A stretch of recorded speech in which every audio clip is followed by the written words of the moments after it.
The clock strikes 3:42 a.m. in a small apartment in Brooklyn, and Sarah Chen lies motionless on her bed, her breathing so shallow it barely moves the thin cotton sheet covering her chest. To any observer, she appears to be sleeping, perhaps even dead. But behind her closed eyelids, something extraordinary is happening.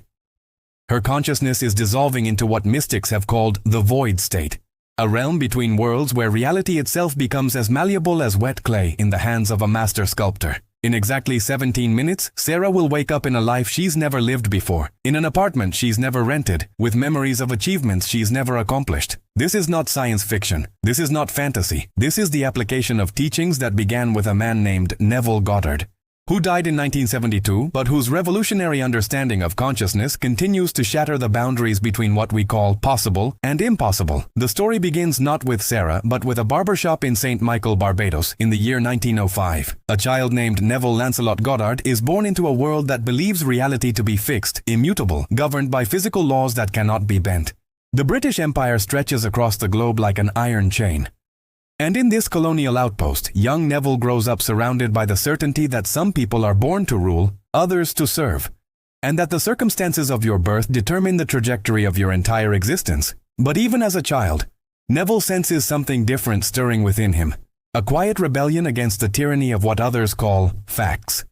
He watches the sunset paint the Caribbean sky in impossible colors and wonders why humans accept limitations that nature itself seems to ignore with every dawn. By 1922, 17-year-old Neville has made his way to New York City, carrying nothing but an unshakable conviction that consciousness is not produced by the brain, but rather that the brain exists within consciousness. The city pulses around him with the jazz-age energy of endless possibility. But even here, among the dreamers and strivers, Neville discovers that most people remain prisoners of their own minds. They dream of better lives while unconsciously reinforcing the very limitations they claim to want to escape. In dance halls and theaters, he observes how people lose themselves in music and movement, their ordinary sense of self temporarily dissolving, and he begins to understand that this dissolution might be the key to everything. The breakthrough comes on a winter night in 1931, when Neville encounters a mysterious figure known only as Abdullah, a rabbi who claims to have been waiting for Neville's arrival. Abdullah's apartment on the Upper West Side feels like a pocket dimension removed from ordinary time, filled with ancient texts and the scent of frankincense.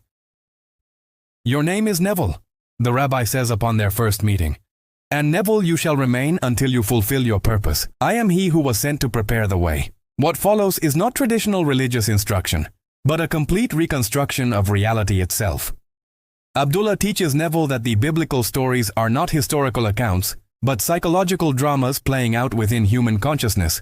Every character, every miracle, every transformation described in Scripture is a map of the human mind's infinite creative potential. Under Abdullah's tutelage, Neville learns to enter what he will later call the state akin to sleep, that twilight zone of consciousness where the critical mind releases its grip and the deeper self emerges.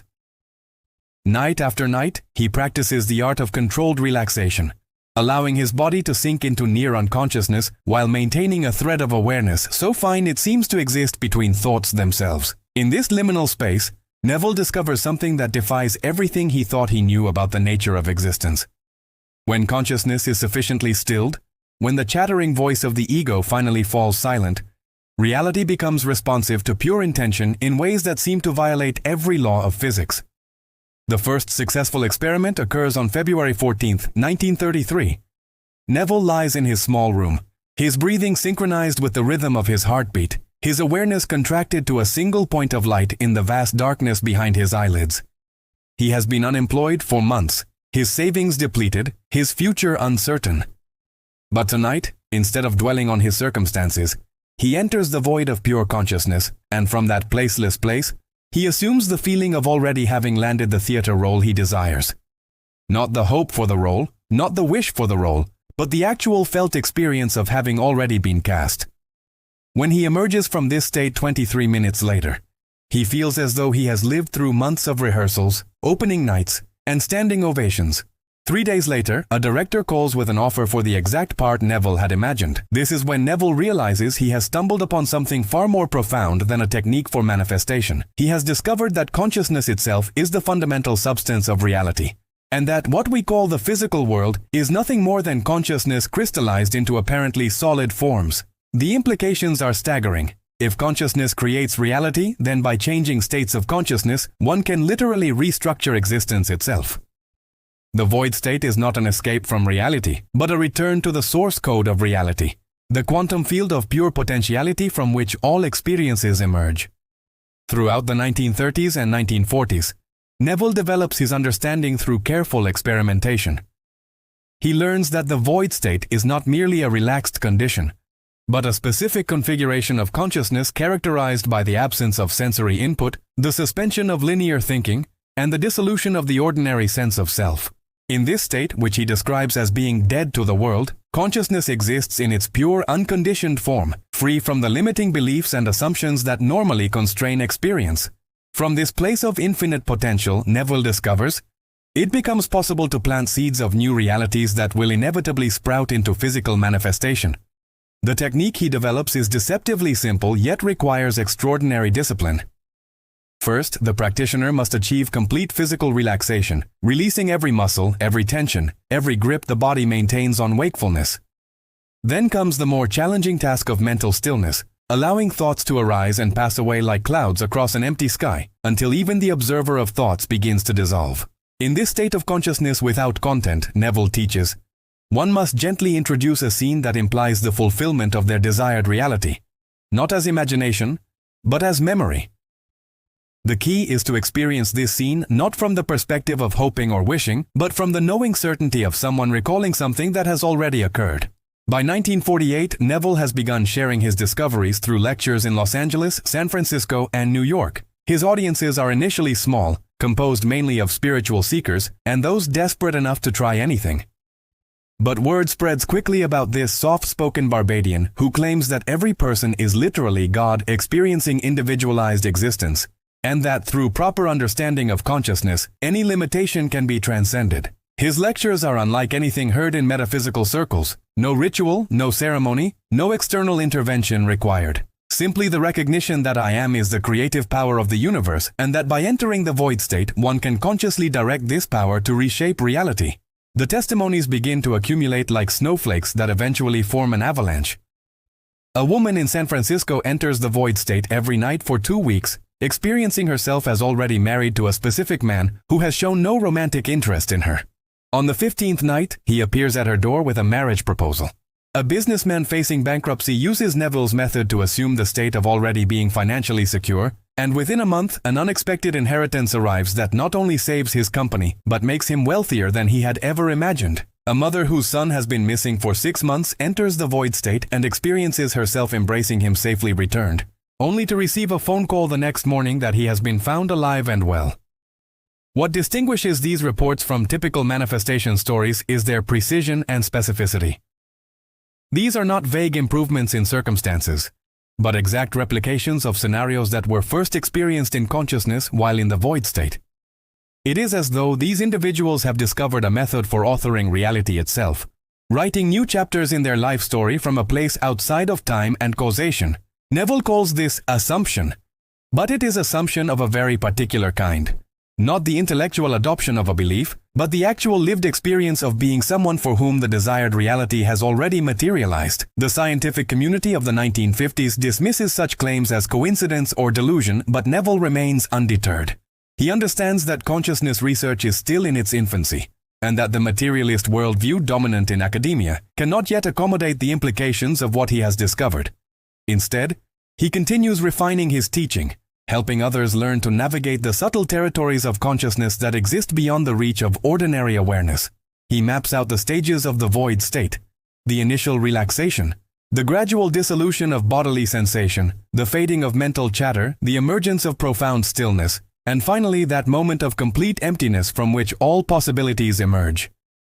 In 1961, a young woman named Patricia writes to Neville describing an experience that perfectly illustrates the power of the void state. Diagnosed with an inoperable brain tumor, she has been given 3 months to live.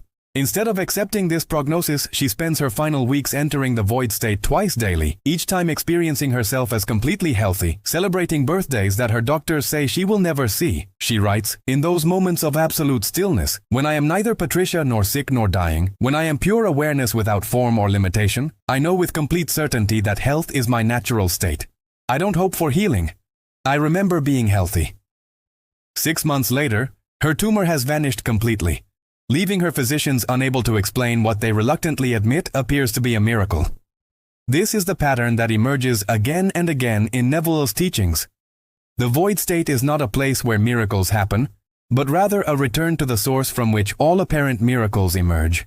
Physical reality, Neville insists, is always an echo of consciousness, and by returning to the silence from which consciousness itself emerges, one gains access to the fundamental creative power that continuously shapes existence. The void is not empty but pregnant with infinite potential, awaiting the gentle touch of assumption to crystallize into experience. As the 1960s unfold, Neville's understanding deepens even further. He realizes that the void state is not merely a technique for changing external circumstances, but a method for recognizing the true nature of selfhood itself. In the profound stillness of consciousness without content, the ordinary boundaries between self and world, between dreamer and dream, begin to dissolve. From this perspective, Neville teaches, it becomes clear that there is only one consciousness experiencing itself through billions of apparently separate individuals. The void state is thus both a practical tool for transformation and a gateway to spiritual awakening of the highest order. The mechanics of this process, as Neville describes them, operate according to what he calls the law of assumption. When consciousness assumes a new state, not intellectually but experientially, in the felt sense of already being and having, reality must conform to match this assumption. The void state creates optimal conditions for such assumption because it temporarily suspends the normal filters of perception that maintain the illusion of fixed circumstances.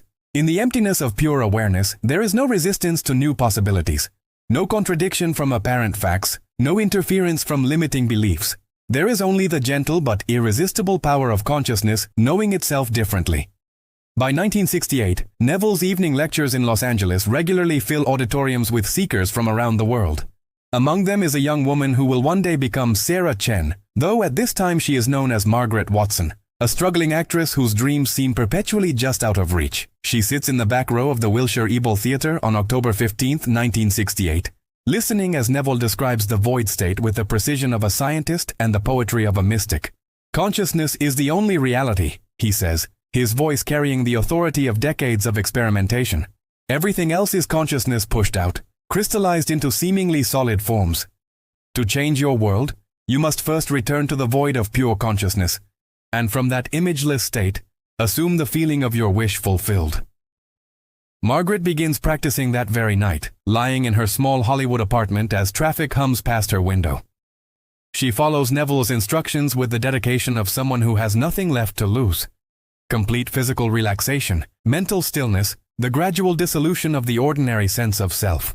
At first she struggles with the surrender required, her mind racing with worry about rent, auditions, and an uncertain future. But gradually, night after night, she learns to let go more completely, sinking deeper into the strange territory that exists between waking and sleep, between self and no self, between what is and what could be. The breakthrough comes 3 months later, on a January night when Margaret finally achieves what Neville calls the state akin to sleep, with perfect clarity.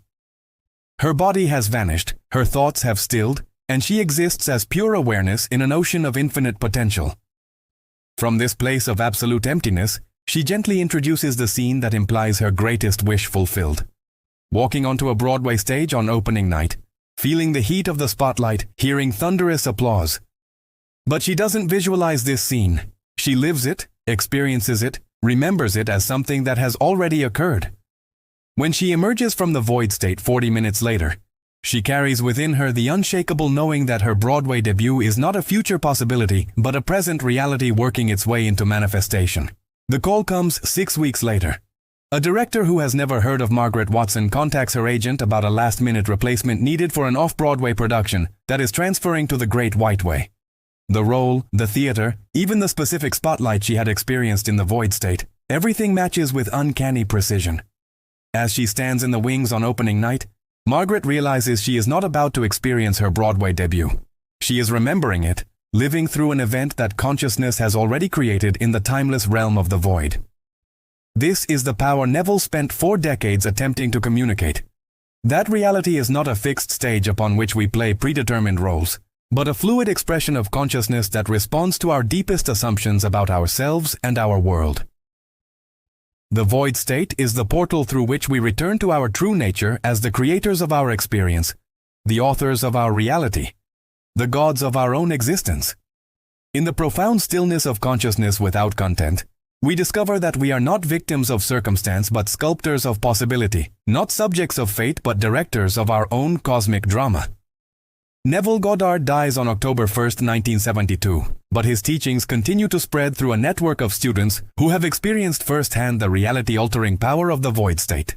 They carry forward his central message, that every person is an individualization of the one consciousness that is God, and that through proper understanding and application of states of consciousness, any limitation can be transcended, any dream can be materialized, any reality can be reshaped. The void state is not an escape from the world, but a return to the source code of the world, the quantum field of pure potential from which all experiences continuously emerge. Decades pass. The woman once known as Margaret Watson has lived many lives, assumed many identities, shaped reality according to her deepest convictions about what is possible. Through the consistent practice of entering the void state, she has discovered that consciousness truly is the only reality, and that by returning regularly to the emptiness from which all forms arise, she can literally rewrite the story of her existence. She has been an actress, a teacher, a healer, a mother, a mystic. In each role, she has used Neville's method to transcend apparent limitations and create experiences that others consider miraculous. Now, on this March night in 2024, she lies in her Brooklyn apartment as Sarah Chen, preparing once again to enter the void state that has been her gateway to infinite possibility for over 5 decades. Her breathing slows, her muscles release their grip on tension, her thoughts begin to settle like sediment in still water. She is about to demonstrate once more that reality is not a prison but a canvas, not a limitation but an invitation to create something beautiful and impossible and necessary.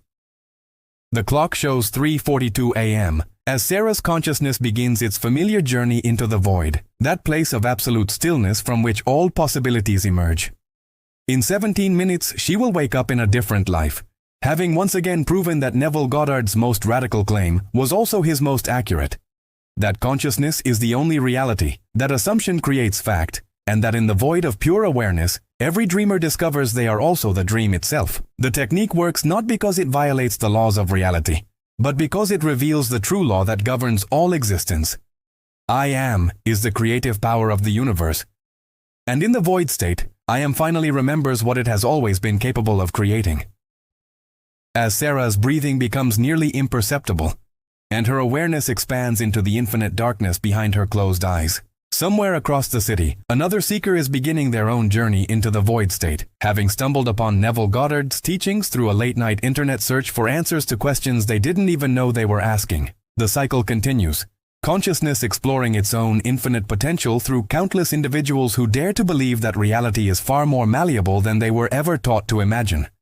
In the void, there are no limitations. In the void, there is only the gentle but irresistible power of I am, eternally creating experience through the simple act of assuming new states of being. The last thing Sarah experiences before consciousness dissolves completely into the void is the familiar sensation of time itself becoming fluid, causation reversing, possibility expanding beyond all previous boundaries. She has returned once more to the source, to the emptiness that is pregnant with all potential, to the silence from which every reality emerges. In this place beyond place, this moment outside time, she will spend the next 17 minutes literally authoring a new chapter in her existence, proving yet again that Neville Goddard's greatest teaching was also his simplest, that we are all God playing hide and seek with ourselves, and the void state is where we finally stop hiding and remember who we really are.